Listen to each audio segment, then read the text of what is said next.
We're going to kind of go from like a bird's eye view of how you implement kind of a flexible learning environment into your classrooms in a school district. I used to be a teacher. Now I'm at the district office, so I'm on the dark side. But we have implemented technology and flexible learning environments into our classroom. So Yuba City Unified, we are Title I school district. We're probably like at 85% if we got more forms turned in. High English learner rate. And what we were learning from COVID, post-COVID, is a high absenteeism rate and lack of student engagement in the classroom. So kids weren't coming to classrooms. They weren't super motivated after COVID. And so we looked at using our COVID money, our ESSER funding, to re-engage our students more. That was kind of like the impetus of moving towards flexible learning environments. So for us, what we've done is we've taken technology, we're working with BenQ, and we're working with a furniture company on getting our classrooms redesigned K-12. And so this is just one example. This is a middle school classroom. Our vision was creating flexible learning environments that increase student engagement. And that's from actually TK-12. And we did that, we differentiated it for every classroom, for every grade span. So like TK had a different classroom setup, learning environment, 1st to 3rd grade, 4th and 5th grade, 6th to 8th grade, and then high school. And high schools, we're differentiating it by content areas. And the way we're doing it is we're doing pilot teachers. So we started 3 years ago with asking pilot teachers who wanted to innovate, like, do you want to try this out? Instead of just forcing it on everybody. And then we did a pilot for a year with all of our grade spans. And then we got feedback from the pilot teachers. That was with the technology and with the furniture. So we wanted to make sure we got teacher buy-in. So we just didn't like push something down that wasn't organic and that wasn't like authentic. So we had the learning environment, we had the furniture set, but we had to ask ourselves what kind of technology would work with our teachers. Well, at the time, we had different types of technology. We had projectors that were old. We had different levels of TVs, different brands, but there was really no continuity of how we integrated technology. So we wanted to kind of be congruent in our district. So on one side, we have our, basically our furniture and our learning environment. So what we did is we provided flexible seating, different desk options, kind of like this. We would have rockers, we would have stools, we have tall, we have short chairs. It helps provide choice for students. So kids come to the classroom and kids get to like have some more agency in the classroom.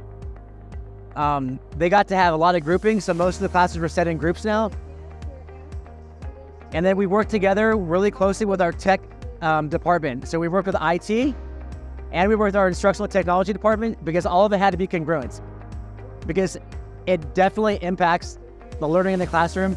And the most important part about this whole process was getting teacher feedback and including teachers in every step of the way. We found that essential in moving this forward with little pushback. The second piece is our technology piece. So we went with BenQ because it has seamless integration with Google. I mean, it is basically, the Google Suite is integrated within the BenQ board. Our students all have Chromebooks. It's a one-to-one environment, so it's all seamless. You don't have like one Microsoft, one Google, it's all one. So we really wanted to have that for our kids. It makes it easier for our students to navigate. Google Classroom, Google Docs, Google, all that stuff is seamless for our students. It has ISTE, which is really awesome, where students can screencast onto the actual BenQ board.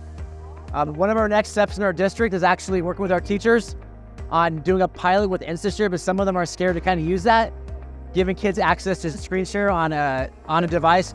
Well, we know. So it's awesome though. If you do it intentionally, I think it's really good for kids, but you just have to have a lot of training on that. It's obviously very touch friendly, height adjustable. In all of our classrooms, like for example, for our kindergarten classrooms, they're like sitting here doing like reading time and all that fun stuff. So we adjust our BenQ board so it could actually meet the kids at their level. Then the kids could actually go and like touch it and navigate it. So we actually found that very helpful. The teachers were a little reticent at first, but once they actually got it installed, they actually were really excited about using it. And it has the feel of a tablet. So kids are always on their phones, always on a tablet. A very intuitive feel to the board. So here's one example of what we've done in one of our classrooms. You notice we have 2 BenQ boards. We have one on each side of the classroom. This is one of our, I would say, pilot teachers who's really engaging, and he wanted to really try this out. So we have height adjustable seating. We have multiple points of engagement in this classroom. These are whiteboards. So not only can kids touch the BenQ board and interactively use the Easy Write, those are whiteboards. So our purpose is grouping. We wanted kids to talk together. When we did our walkthroughs, we noticed a lot of kids were like in rows, and a lot of them really weren't talking to each other. It was a lot of direct instruction. Not all, but as you got to the high school level, it was way more direct instruction. We wanted our kids to talk more. So our focus in our district really is student dialogue and student collaboration, and getting kids to like be active learners and not really passive. And the BenQ is awesome because it's very interactive and it's very touch-friendly for kids. And that was one of our like points of selling for me was that piece. And they're used to Google, and it's seamless integration with Google. So that was a 6th grade math classroom. Here's where here's that classroom. This is the before. We took everything out. And so what we did is we did designs for every single classroom in our district. And in the designs, we worked with our teachers, and you basically had to take a lot of stuff out of your classroom. We have an older district, a lot of older classrooms, and there's a lot of stuff in the classrooms. So they had to take everything out of their classrooms. We gave them designs, and we had pilot teachers. So for our technology implementation and for our furniture, we combined that. And it was a very intentional 3-year process. A lot of feedback loops, a lot of PD, but essentially the teachers have freedom in their classroom to design their classroom, and the kids can move wherever they want based on the intention of the lesson. And we've done that to K-12.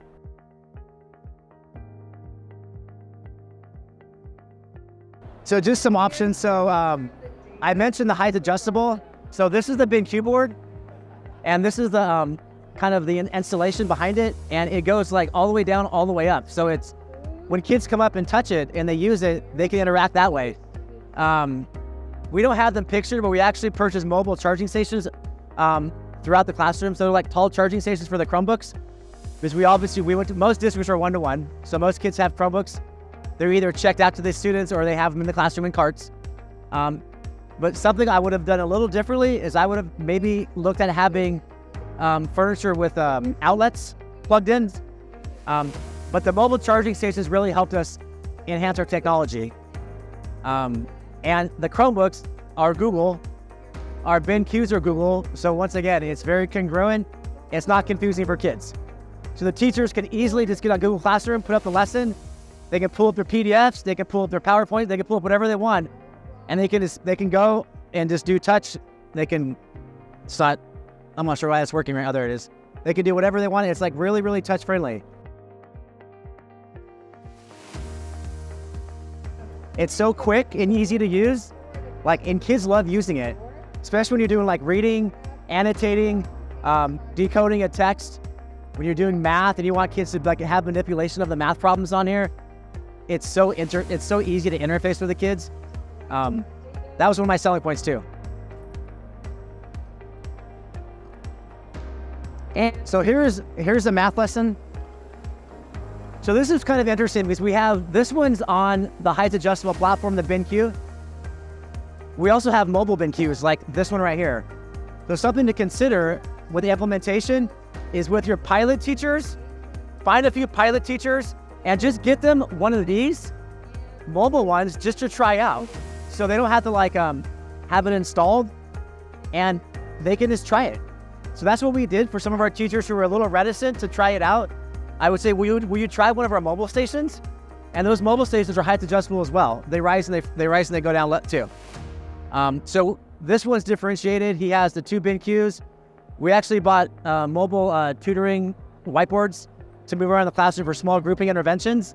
And we do that really a lot in our elementary classrooms. We have intervention with our classrooms. And like I said, it just gives kids different check-in points. Not every classroom might not have the ease to have 2 boards based on funding. But we wanted to give our teachers flexibility and let them kind of try, which I think is really important. I love this classroom, by the way. This kid's like, hey, who's watching me?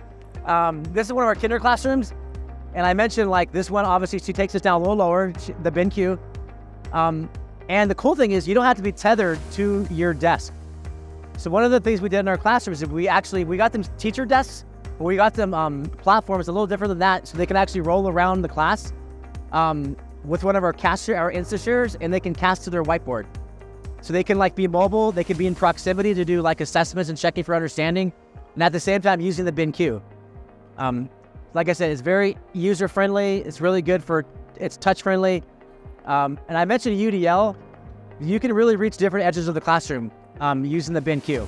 The cool thing what our teachers do is they have, because the BenQ is like, there's different versions, like the 3 model has a Chromebox in the back, the 4 model doesn't. It has a different feature that's like a Google Suite. But our teachers didn't actually have to use their laptop all the time. They had their laptop at their teacher desk, and since this is Chrome, they were just logging into Chrome. So their lessons all appear, and you don't have to have the chance of having the screen castify from your laptop. So I found that kind of helpful. Professional development was the next biggest component because we rolled out, like I said, we just finished our K-8 classrooms. So we had a lot of PD, and one of our things about PD in our district is we want to make it engaging for our teachers and not sit and get. And so this is one example. This is one of our cafeterias, one of our middle schools, and we got mobile BenQs we had like 7 stations. Teachers checked in, they got their puck, they got their login, and they went to different stations, and it was very interactive. And so that was the biggest thing, I think, was our PD, because we got feedback from our teachers. They said, please don't bore us to death. I was like, okay, we will try not to bore you to death. So it was very helpful having that differentiation in PD. Something we focused on was the skills, really not the theoretical. We gave them the bird's eye view, but when we got down to like the skill sets of what you could use, we talked about the easy write features, the different apps you can use, integrating Google in it. And it wasn't a lot of sit and gig, so it was very, very helpful. I briefly touched upon this. So like you guys, the district has Chromebooks, right? You guys use one-to-one Chromebooks? Okay. And something to consider, like I said, that's why pilots are good. When you get a small cohort of teachers, even 2 or 3, just to try something out, you don't have to buy it or you don't have to go forward with it, but I think it's good to do pilots. Like before we went with BenQ, we did pilots with other interactive TVs or displays. And since we were so Google centric, most of our teachers use Google Classroom. Do you guys use Google Classroom? Since we did though, I was like, why would we go with something that doesn't integrate with Google? It just didn't make logical sense for us to do that. It wasn't congruent with what we were doing. So that's why we really strongly now we have the Chromebook, the Chrome Suite, the Google Suite, and it's fully integrated with our students. And so it's just a great thing to see in the classroom. Some of our next steps, we have 3 PD days each year in our district, but we also have something called Passports where we do PD throughout the year. We have beginning, advanced, and middle level learners in our BenQs. So we want to differentiate our PD more. We want to create a teacher-led cohort for BenQ displays and interactive displays on using it in your classroom or to engage students. We want to provide release time to teachers to go do classroom walkthroughs, specifically focus on instructional technology and how they're innovating in the classroom. I find just through experience that teachers talking to teachers is the most powerful thing you can do. We still have to continue the implementation of our high school sites. We're almost done with our high school. We still have to finish that. InstaShare is something we want to continue to focus on. A lot of our teachers get scared sometimes about letting go of that, and I can understand why in the classroom. But I think just like with AI, it can be used for really good stuff, and it can be used for problematic stuff. But I think we can learn how to use this as teachers. Our libraries, that's a whole different feature. We want to actually outfit those as tutoring centers and learning centers. I want to have mobile stations with display boards at each mobile station for tutoring, for easy math and ELA tutoring for our students.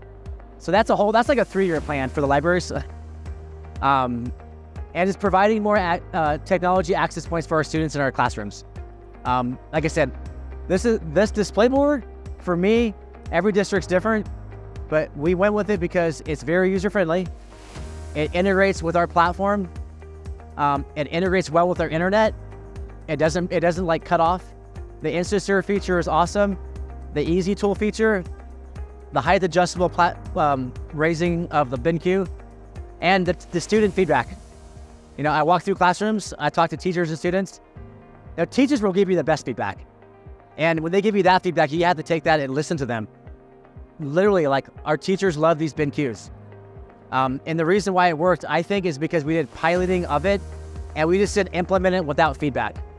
Implementation without feedback does not work, as we all know. This is my information. This is my email. That's the presentation you can take on. You could email me if you ever have any questions. Like I said, this is a 3 to 5 year process with our district. It's not perfect, but it is progress. But thank you guys for coming. I really appreciate it.